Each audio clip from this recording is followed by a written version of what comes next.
Welcome to Trippin with Silver Daddy, and this is day 2 of my trip driving back home to the area of Cincinnati, Ohio, and southeast Indiana. You know, I don't know where I'm going to be today, but I do know there's a few cities I have to drive through up 75. So I'm leaving Atlanta this morning, and I'm going to be going through Chattanooga. Might try to stop there, and then after that you go through the mountains a little bit, kind of through a place called Jellicoe, and then after that you're into Kentucky and drive up through Kentucky, and I go through the city of Lexington, and I may stop there. Unfortunately, it's early in the day starting out, so like no gay bars or anything will be really open when I'm coming through, because I really need to be home to see family tonight around dinner time. This is kind of what I'm going to do today, and I don't know where I'm going, as usual. I just know I'm going up 75 north, but I'm really excited. You know, going back home brings back both good and bad memories in life. But the good memories are my childhood growing up. When I grew up, it's a lot different than the kids today. And we're talking, 50 years ago. It's almost like something when you watch Stranger Things and you see those kids, but there was no alien or monsters. But it's kind of like that, Our biggest pastime was riding bikes and making bike trails in the woods and making underground camps. Oh my God, that was the fun. We did not have internet. We didn't even have cell phones. Here's how different it was. I had to leave my house when I would ride my bike to the park, and I had to have 2 dimes with me. 1 dime was when I got to the park, I had to use the payphone, call my mom to let her know I was at the park, and the other dime was to call my mom when I was leaving the park so she knew how long it would take and when I should be home. That's kind of the way childhood was. My parents, once we were gone, man, we had freedom, but we didn't have the problems of a lot of things in the world. We'd ride up to this place called Delhi Park, and I had a blast. Besides having your traditional, swings, teeter-totter, monkey bars, all that kind of stuff, there was 7 baseball fields, 4 tennis courts, basketball courts, shuffleboard, and also there was creeks. Some people call them cricks, but we called them creeks. And we'd go down the creek and look for crawdads and salamanders, and then they had the tunnel that went underneath the road that was big enough that you could actually walk through. We actually even rode our bikes through the tunnel, and we'd play in there. We'd spend the whole day there. Parents would give us 50 cents. That was enough to buy something from the concession stand to drink. Life was totally different. It was so easy, and it was fun. And this was me growing up in the late 60s, early 70s. The big thing we used to also do is, in the summertime, we'd go fishing. We would build things in the woods. We'd build new bike trails. Oh, we used to have mud ball fights. But Jeff up the street cheated when we did mud ball fights. He used to take little rocks and put rocks in his mud balls and throw them. Those hurt like hell. So we used to do that. We build underground camps. What we would do is we would dig a hole, probably about 4 feet wide by 6 feet long, and dig it about 3 feet to 4 feet deep. It would take us a whole week just to dig the hole. And we have to hope it wouldn't rain, because every time it rained, it flooded the hole. And then we would put 2x4s over the top of it and put plywood over that, and then put the dirt on top of it. And we'd have a tunnel that we had to go in, and we'd have candles. So we thought we were spies. These are the type of things we used to do growing up. That was in the summer. But also in the summer, we had fun times with like our parents. My mom was like the neighborhood mom. She would gather all the kids up on the street. Let's see, that would be like Mark, Bobby, Jeff, Sean, Tracy, Lori, and me. So what was that, about 7 or 8 of us? And we'd all get in this old green station wagon, and Mom would take us places, like to the Cincinnati Zoo, or we'd go to Coney Island. At the time, Coney Island, it was the world's largest circulation pool. Now it's just the largest in North America. But we would go different places and do things and have a great time. Kids today, I don't see them doing a lot of that. I see them just on the internet. You know, they're not learning how to fix their bikes and change their tires and build tree camps and use hammer and nails and saws. I kind of think a lot of the kids today are really missing out on a lot of fun.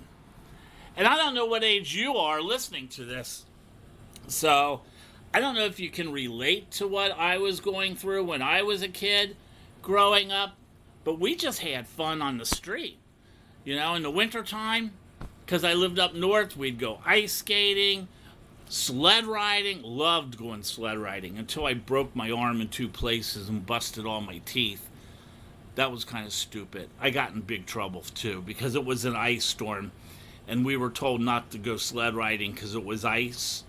But we still did, and you can't turn a sled on ice. I learned that the hard way. These are some of my memories of growing up in Cincinnati. And this was, like I said, in the 70s and the late 60s. Times are definitely different. That's for sure. And these are some of my favorite memories of growing up. So, like I said, stay tuned. Don't know where I'm going to be, but I do know this. If you didn't hear, Trippin' with Silver Daddy is one of the official sponsors of Cannonball. And Cannonball's coming up in October, and I'm going to record some live shows at Cannonball, and I'm going to go on most of the excursions. So I hope you're coming to Cannonball.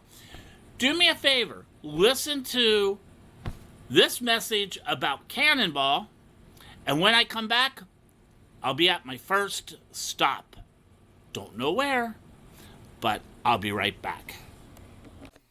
Open your calendar, everyone, because I need you to mark these dates off. It's important. October 26th to November 1st, because it is Cannonball 2023 in Fort Lauderdale in the Wilton Manors area. You know, Fort Lauderdale with the... Hey everyone, it's still me, Silver Daddy. Hey, I just want to let you guys know that you should really go check out my website. My website is trippinwithsilverdaddy.com. Has all my social media on there, so you can see all the Instagram photographs, you can see my TikTok, YouTube, Twitter, you name it, it's all there. There's really 2 things you could do to help Silver Daddy out. 1, subscribe to YouTube and spread the word about Trippin' with Silver Daddy to all your friends. And 2, there is a donation on the website. You know, it does cost a lot of money to put on this show. It's all up to you, but your support is appreciated. Beautiful beaches, great weather, but this is one of the biggest bear chub and chaser events in South Florida. There's so much we're going to do. I mean, you have the food, you have the Shamara dinner, we have the brunch with the queens, we have the barbecue, but then you have all these great events we're going to go to.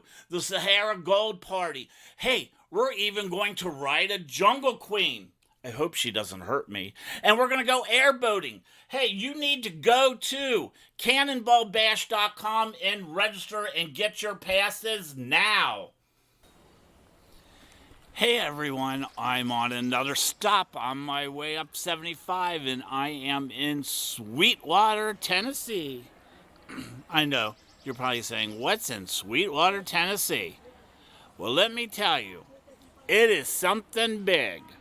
It is so big that is actually the second biggest in the world and the biggest in the United States, here in Sweetwater, Tennessee. What it is a subterranean lake. This subterranean lake in Tennessee, or underground lake, like I said, is the largest in U.S. and the second largest in the world. And it's called the Lost Sea. And that's where I'm at. So I came here to the Lost Sea to check it out. And it's like this really beautiful little village, taking a lot of photographs to put online. This cave system has been around for many, many years. Let's put it this way.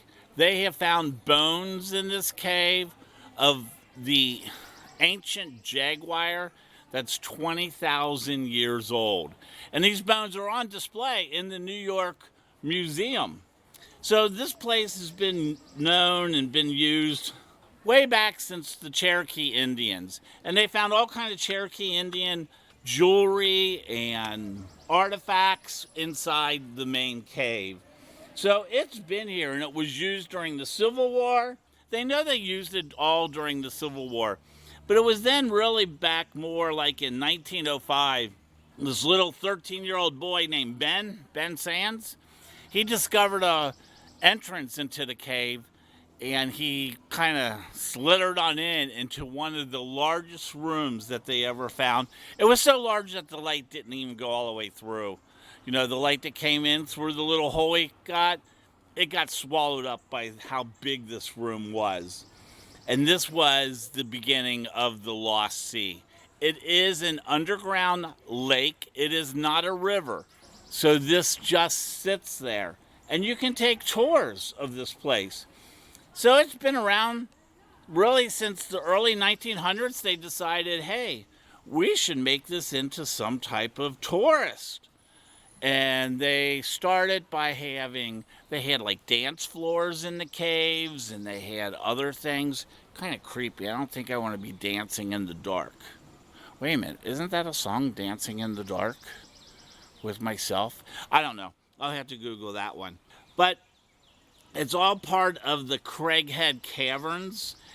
This is actually listed as a registered national landmark. So when we say it's a registered landmark, that's like the same thing as other big famous things in the United States. Like, you know, Cape Hatteras in North Carolina, or Yosemite National Park. It's right up there with all those big things that have been recognized. This is a really cool place, and I love caves. It reminds me of a story. Oh, this is a good story. Back in the days, right after I was out of college, I worked with Boy Scouts. And we did a trip. Where were we going? Oh, I guess we were going to Yellowstone and all that. But on the way, we stopped at these caves. Out at Wynn's Caves was the name of the place. And we went spelunking. If you don't know what that is, that's like you had to fit through this little area and you just go in with lights and all that. And we went spelunking with all of us. And it was so much fun. And we went into this room, and you had to map the room. Because, like, you'd get lost. And you think you know which way you're going. You end up coming the same way. There's been a lot of people lost in this thing. So we had to map this room. And we discovered that we were going over our same trail. Well, that's not what was so funny. What I'm trying to get at. But what was happening, we're in the back of these areas where the public's taking tours. And every once in a while we would get into an area and you would see and hear people coming. Hold on. Who's calling me from Atlanta? 1 second. Hello? Yes? I already checked out. I left the keys up in front. There was no one there. Okay, bye. That was the hotel in Atlanta. I guess now they know I checked out. Okay, so back to the story. So you could see people walking through on the lighted tour, like where they went on the path and the lights. And the guy who was giving us the directions, or our tour guide, that's what we call him. The tour guide goes, "Hey, everyone hide up here and turn your lights off so they don't see us, and watch, they'll walk right past us and not even know we're up here." So naturally we do. We all go hide behind these rocks and boulders and turn our lights off, and we hear the next tour group coming through. And when they come through, I'll never forget, David D. They come walking through, and David D's in the back, and all of a sudden he goes, "Moo." And this little kid says, "Mommy, there's a cow in the cave." It was so funny. We are laughing. They had fun. Oh, well, back to the story of caves. So I've been in a lot of caves. I've been in the Mammoth Caves, too. But we can talk about those another time. But this is a really cool place, and it's beautiful here. So I'll take a lot of photographs. I'll put them on Instagram. I'm going to go down into the cave. Hey, why I do this, why don't you listen to one of our sponsors? And I'll be back from another location. Bye. Hey everyone, it's still me, Silver Daddy. Hey, I just want to let you guys know that you should really go check out my website. Trippin with silverdaddy.com. Please remember there is no G in Trippin. It has all my social media on there. So you can see all the Instagram photographs, you can see my TikTok, YouTube, what else, Twitter, you name it, it's all there. There's really two things you could do to help Silver Daddy out. One, subscribe to YouTube and spread the word about Trippin with Silver Daddy to all your friends. And two, there is a donation on the website. You know, it does cost a lot of money to put on this show. It's all up to you, but your support is appreciated. Hi everyone, just to let you know where I'm at. I'm in downtown Knoxville. I'm actually right at the street of Cumberland and Gay. And I'm at the Bayou Theater. And next to the Bayou Theater is Bistro at the Bayou, trying to find Martha. Don't know if I'm going to get a hold of Martha. Because Martha, they said, has been here forever. And she's one of the individuals who is a part of the straight community who strongly supports having the drag shows here. Looking for Martha. Don't know if I'm going to find her, and I can't stay here all day because I got to get to Cincinnati. But I've been talking to the people about this whole thing with the drag shows. And right now, they're all glad it's dead in the water. Still trying to figure out and get some definite on this. Their pride's not until October. And they said their pride is still on because they just had a pride. Things are a little different here in Knoxville than you are in many places. But just trying to get anyone to talk about this subject here in Knoxville is very hard. And I doubt this guy will even want to talk about it. So I don't understand what's going on in Knoxville with this whole drag queen stuff and them canceling it with the attorney. But I know it's a very touchy situation in Tennessee, unlike for us in Florida. Do you have an opinion on it? Pull up to Club XYZ Friday, Saturday. Wait. That's all I gotta say. I know what Club XYZ is. Okay. Club XYZ, everyone, is one of the largest gay clubs here. But there's a lot of different opinions on this whole topic. And getting anyone that wants to commit to anything, to talk to anything, it's like pulling teeth. It's scary, actually. It's kind of crazy. Unfortunately, I can't be here on a weekend or at night just to find out what this community is really about. And I'm going to keep on going up 75 on my way home and see what's going to happen. Hey, everyone. I'm in downtown Knoxville, but no one's talking. No one wants to talk about these issues. I'll be right back, probably from another stop going up 75. You're listening to Trippin' with Silver Daddy. When Silver Daddy needs to go shopping, you know where you'll find me. I'll be at Leatherworks. Let me tell you, the reason I love this place is because it is the premier fetish and leather shop in the Southeast. Not just in my area, but in the entire Southeast. You know, they are inclusive of all sexuality, genders, and body types. So even me, Daddy Bear, I can find things at Leatherworks. Their quality of their leather products is incredible. You know, they make a lot of the stuff in shop, but they only use the highest quality leather. You can join the Lifestyle Club program. You know, it offers discounts on in-store products and classes. Yes, classes. They offer classes and they have quarterly parties for the community. If you need to get something, you can go to leatherworks.com, and the works is WERKS. Go there, and you can buy online. So welcome back to Trippin' with Silver Daddy, everyone. I am here in Lexington, Kentucky, finally, and I'm at the Crossings. This is one of the older gay establishments in Lexington, for sure. It's been around since I was in high school. And the bartender here, Tim, he's been here forever.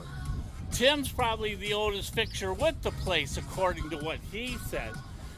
But this bar right in downtown Lexington has been here for over 29 years. And they're still celebrating new things all the time. Probably one of the coolest things is when you walk into the bar, which back in the day, which was back when I was coming out in the 80s, you knew it was a gay bar when they had red pool tables. If you had a red pool table, that kind of stood out. That meant it was a gay establishment, which I didn't know, because when I owned my first bar, they asked me what color I wanted my pool table, and I said red. And the guy said, is this going to be a gay bar? And I said, oh no. He said, only gay bars have red pool tables. I never knew that. But ever since then, when I looked, you know, back in the day, that made sense. But it really isn't that anymore. But this place has been here, and what's really cool, it gives you that, you know, nostalgic feeling. It's happy hour time, and they have TV Land. It's on the stations. Music playing, people buying drinks, and it is a very popular place here in Lexington, as you can hear from the sound going on. But they have a lot of things that's going on at this place. Besides your traditional happy hour, they also have an outside area, which is kind of cool for those who enjoy cigars or cigarettes. But also, I can imagine this outside area where I just walked into probably is a cool place at night, if you get my drift.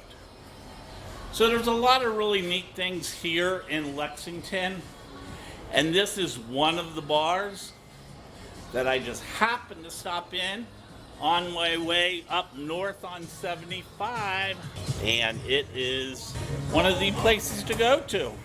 And I'm going to be getting out of here, and then we have Tim. How many years have you been here? 21.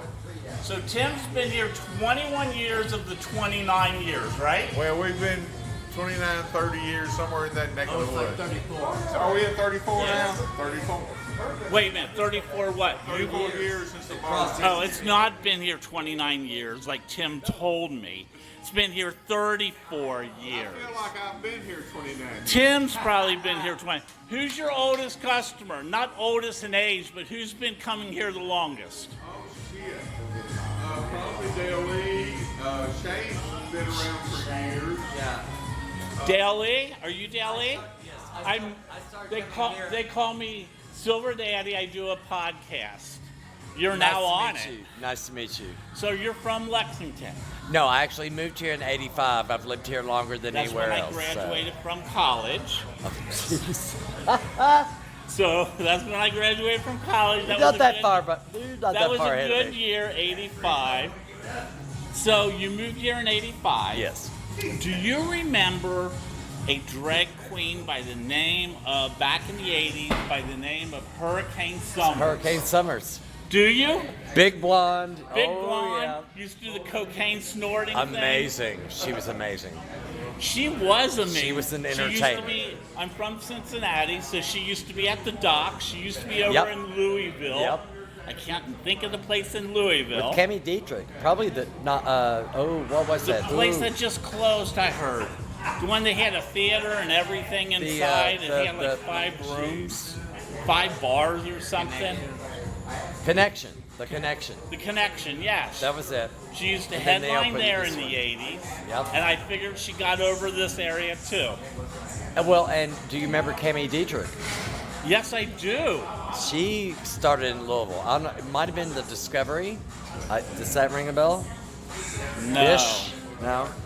Yeah. No. The Discovery. Yeah, That's where she got her start. we just did a whole show talking about drag queens a couple weeks ago on the show, just because it's so funny. I live in Wilton Manors. Oh, I know exactly where that is. Okay. Lauderdale, yeah. Lauderdale, yeah, so I'm down there. And I interview, most of the people I've been interviewing is porn stars. There's so many porn There's a stars lot there. down there. And I have not interviewed one drag queen yet. And there's like filled, it's either porn stars or drag queens or daddies. Pretty much. You know, that's where Pretty all the much. retirees are. But that's kind of what it is. So you've been coming here for quite some time. I have. Have you seen a lot of changes over Oh the my years? gosh, lots of changes. New generations coming in, replacing us, and so now we're the we call this the geriatric corner because it's the same. All of us have grown up together. We've grown old together, and it's really special. It's like a little Cheers atmosphere, especially for those For of the us. ones who've been coming in here Absolutely. forever. But we're always welcoming the younger generation because we try to teach them, head them in the right direction. Well, and that's You what, know what I'm talking about. That's what I've talked about this on my show many times. It's like the new generation does not quite understand what it was like in the 80s. Absolutely. You know, Or the it was 70s. totally different in the 80s than it is now. Because like in the 80s, I don't know about down here, but like the only bars up in Cincinnati, they were in the bad areas, they were hidden, they were in the alleys, Yeah. down by the train tracks. Yeah. They weren't in a common place. And it was so funny because once you found them, everyone else found them because they had the best DJs. And then all of a sudden, all the college kids would start coming in, and then they would just take over the bar. Yeah. And that's pretty much how it was. But I just hope that today's generation especially realizes everything that we had to go through and actually pave the way for what you can do now. Right. I mean, we were the ones that stood up and, was proud of who we were and came out and said, this is fair, this is fair, this is fair.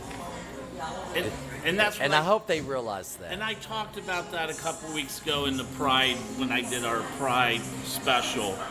It's kind of like I kept telling them, you have to stand up and be proud of what you do. You do. And you have to let people know, because otherwise there are people who will use any book. I don't care if it is the Bible, the Quran, any other type of book. They will cherry pick little sayings That's out what they do. to radicalize it to go against what they don't like. So if you're a part of this community, you need to stand up and let people know what's right and what's wrong. Because it was totally different in the 80s. Because my coming out was right when the AIDS started. Yeah, that was mine And as well. Yeah. most of my friends I are don't want to no be rude, longer- but I don't have a lot of time left Okay. here, and I'm with my best I'm friend. sorry. So, Sorry to but interrupt you. I'm glad I got to talk with you. Thank you and for spending some time. You're most welcome. So, as I was saying, when I first came out, it was during the time when the AIDS just came out, and most of my friends actually ended up, a lot of them died. So, hey everyone, this is a great time. Make sure if you are in Lexington, please come to the crossings. We're going to take a short break right now. Please listen to our sponsors. Catfish Dewey's is my favorite place to eat because they have all you can eat. Hey, they have more than that. They have a regular menu, but I like my food. And on Monday, Tuesday nights, they have all you can eat shrimp. On Wednesday, it's the barbecue baby back ribs. On Thursday and Sunday, it's that Alaska snow crab legs. On Friday, it's the fried scallops. And on Saturday, it's the fried oysters and crawfish. Hey, Catfish Dewey's has been around for 40 years because they know how to do it right. Big family environment and has a great little bar inside the place. Let me just tell you, you need to go to Catfish Dewey's. You know, they're conveniently located at 4003 North Andrews Avenue in Oakland Park, which is just north of downtown Fort Lauderdale. See you at Catfish Dewey's. I finally made it. I am home. Well, really not my home. I'm at my sister's house, but I'm going to call it home. So I finally made it to Cincinnati, and I'm so glad to be done driving. But it was fun being able to stop today. You know, the Lost Sea is so cool. You need to go there. I'm just telling you. Or Google it and look at these photos. Naturally, I get down there and my iPhone camera battery dies, not paying attention. So definitely Google that and see that. And the little town of Sweetwater was kind of cute. It looked like something out of a movie. Not that I'd want to live there, but it was quaint. Let's put it that way. Knoxville, there was just no one around to talk to. But then again, I was there like at 2 o'clock in the afternoon. And Lexington, I had to get out of that bar because I was afraid they were going to start buying drinks and I would never have made it home. I'm just glad to finally be home. So a lot of things I'm going to do while I'm here. I'm going to make some shows while I'm here. One of the places in the next couple of weeks, you'll probably hear a show from a place called Oldenburg. It's one of those places I have to bury some old bones. And you'll understand when I talk about that place. And then, where else? Maybe go down along the river, down towards, Rising Sun. I want to go down in that area. It's a great little valley, and there's a casino down there. So there's going to be a couple shows that I'll do from this area. Maybe one from Cincinnati. I'm here, and I'm going to go to Cincinnati Gay Pride. So I don't know if I'll do a show from there because it's going to be crowded. But we'll see what's going to happen. And as always, please make sure, if you could just help spread the word about my podcast, I would so appreciate it. It would mean a lot to me. You know, I'm a little bit older, so this whole social media stuff is not my bag of tricks. But I'm learning. I hope everyone has a safe week. New shows come out every Wednesday. Hey everyone, once again, as I always say, love, peace, and respect. Thank you for listening, and you have been listening to Trippin' with Silver Daddy. Bye!